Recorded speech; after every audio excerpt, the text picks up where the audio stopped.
Hello, everyone, and welcome to Kilowatt. My name is Bodie, and I am your host, and there's a lot of weird things going on with my voice today. That one actually sounded normal, so we'll see how this goes. Anyway, I hope everybody had a wonderful week. I had a great week off. I appreciate everybody being patient so that I could take that week off. There's lots of new stuff going on with the show, which I'm sure you're already aware of, so I'm going to explain more of that at the end of the show, but right now we're going to get right to the news. And there's not a lot of it because it's the 4th of July weekend, or the week of the 4th of July here in the United States.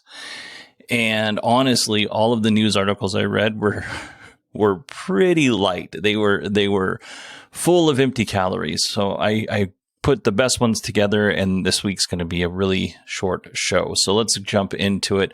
Lucid Motors now has 10,000 reservations for the Lucid Air. Now, some people have plopped down as much as $7,000 for their reservations. So these are people who are serious, who really want to buy this car. We don't know which version of the car they're going to buy, but if every reservation holder actually purchases a vehicle, whether it's the $60,000 Lucid Air or the $160,000 Lucid Air, you're looking at conservatively $800 million just from those reservations. And that's not a bad start for Lucid Motors. Of course, that's not going to pay back all the money they've spent to this point, but it's a really good start for the company. So hopefully they will sell every single Lucid Air they can make. That would be amazing. And hopefully they can make a lot of them because I have high hopes for this company. I'm actually a future stockholder in Lucid Motors right now, which brings me to CCIV, which is the SPAC, the Special Acquisition Company that Lucid is going to be merging with. I got a thing in my email the other day, and it was asking me to vote whether to approve board members, but also to approve the merger. So I haven't done that yet, but I plan on doing it. So pretty cool for Lucid Motors and pretty cool for Lucid Motors stockholders. Next up, the Ioniq 5 may have a recall in its future. According to Inside EVs, the Ioniq 5 is having some issues with coolant leaks. Hyundai has acknowledged that there is an issue with poor circulation of the coolant due to a failure of the water pump. These kind of things happen. It's not, I'm sure this isn't something that Hyundai is super excited about since they just released the car. Like, people have had the car for like a month. I'm sure Hyundai's going to fix this, and these things happen. So not a big deal. It's just it's also not a good look. Just a quick side note here. In addition to doing this podcast, which makes me absolutely no money, my real job is a firefighter. And many of you know this, and you send me articles about the Rosenbauer electric fire truck.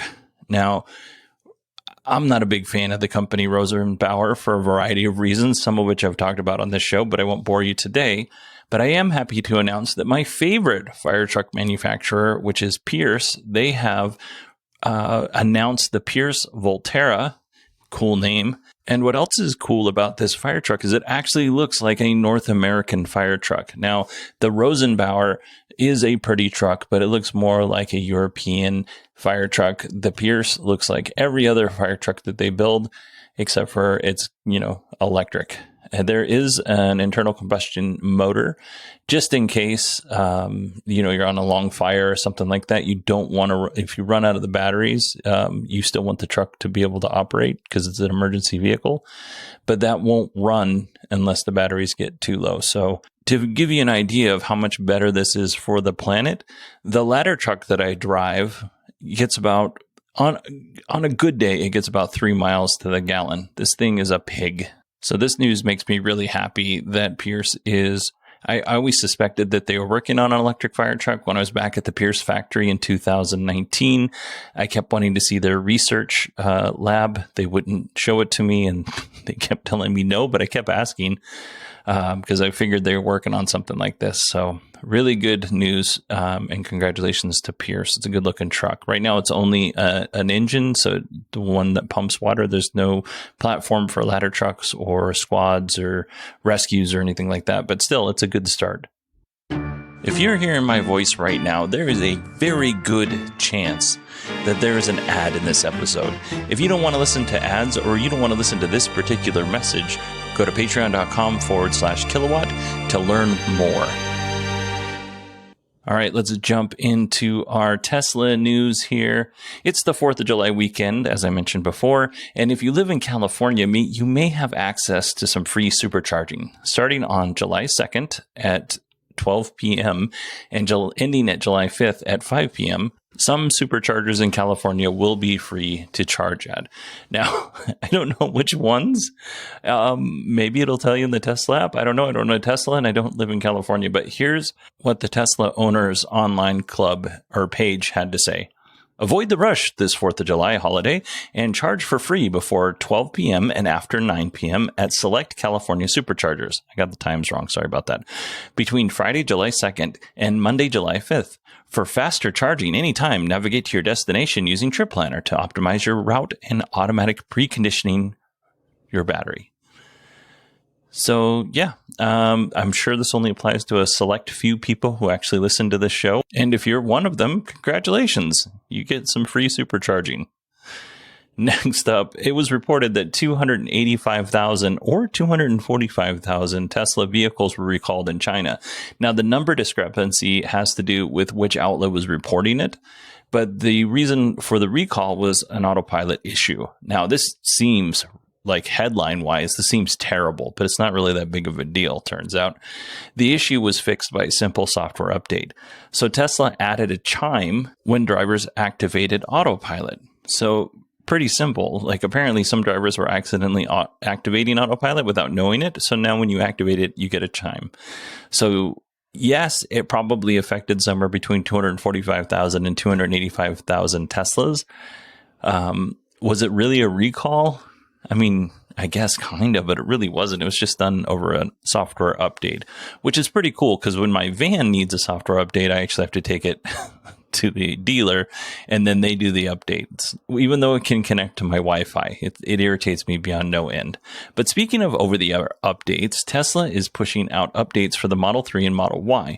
This will enable Tesla Vision and then restore some autopilot functionality. So we talked about this a few weeks ago. Tesla's going to roll out Tesla Vision, which is the full self-driving without the radar, I guess, and autopilot without the radar. It's only going to use the cameras.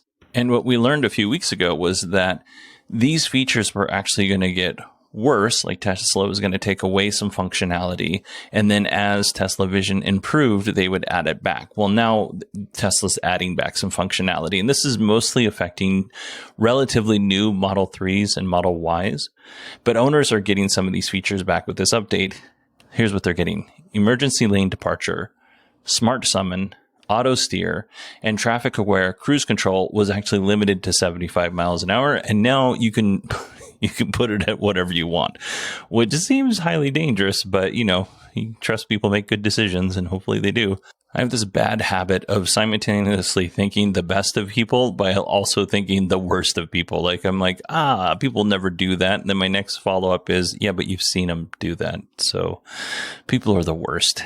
Anyway, let's talk about full self-driving since we're kind of already on the subject. Full self-driving version 9 and the full self-driving subscription release has slipped yet again. So we were supposed to get it in May, at the end of May, and then we were supposed to get it in June. Now it's looking like we won't find out until next week, if we find out at all, because based on Tesla's history, we may get this same message next week that it's delayed a week or 2 weeks, because that's kind of how this whole thing works. I don't understand why they can't just announce the price. Like if the feature isn't ready, that's totally fine. Just tell us what the price is. I don't get it. To me, it all seems very frustrating. But I'm going to leave that here because this is supposed to be a shorter holiday show. And that's it. That's our whole news, everybody. I told you it was going to be pretty short. Now that we've gone through all that, let's talk about the changes that are going to be made on the show. First of all, I have a new host and for the podcast, and this is how you get the podcast. I load the files onto the host, and the host sends it out through the RSS feed, and you get it into your app. Easy peasy. The really neat thing that this new hosting provider does, it's Acast, is they will inject ads into the show. Now, Right now, I haven't determined exactly how many ads. It would be no more than 3 for sure, but probably 1 or 2. My goal is to make this show flow smoother while still making a little bit of money to help pay for it. So if you're a Patreon supporter, good news, because you're not going to get any ads at all, and you're not going to get a Patreon plug. All you're going to get is the news. That's it. If you're not a Patreon supporter, that's totally fine. You don't have to be, but you're going to get an ad at the beginning of the show. You're going to get a Patreon plug at the middle, and then you might get an ad at the end of the show. Like I said, my goal was to make the show run smoother, but still find a way to help pay for it. Because right now it's pretty expensive, and there are things that I would like to do with this show that take more money than I'm bringing in. And as time goes on, I'm going to share those things with you when it becomes appropriate. Right now, we're in the early stages, and I'm a little overwhelmed with the software and all that good stuff. But anyway, I think it's going to be better overall. I think the show is going to flow smoother. We're going to get right to the news. Basically, no more of me blabbing for 6 minutes at the beginning of the show before I get to the news. Everything's going to become smoother, and more importantly, it's going to become more cohesive. So I'm really looking forward to that. I hope everybody has a wonderful 4th of July weekend. Even if you don't live in the United States, I hope you have a really nice weekend. But if you live in the United States, happy 4th of July. I hope you have a safe weekend, and I will talk to you next week.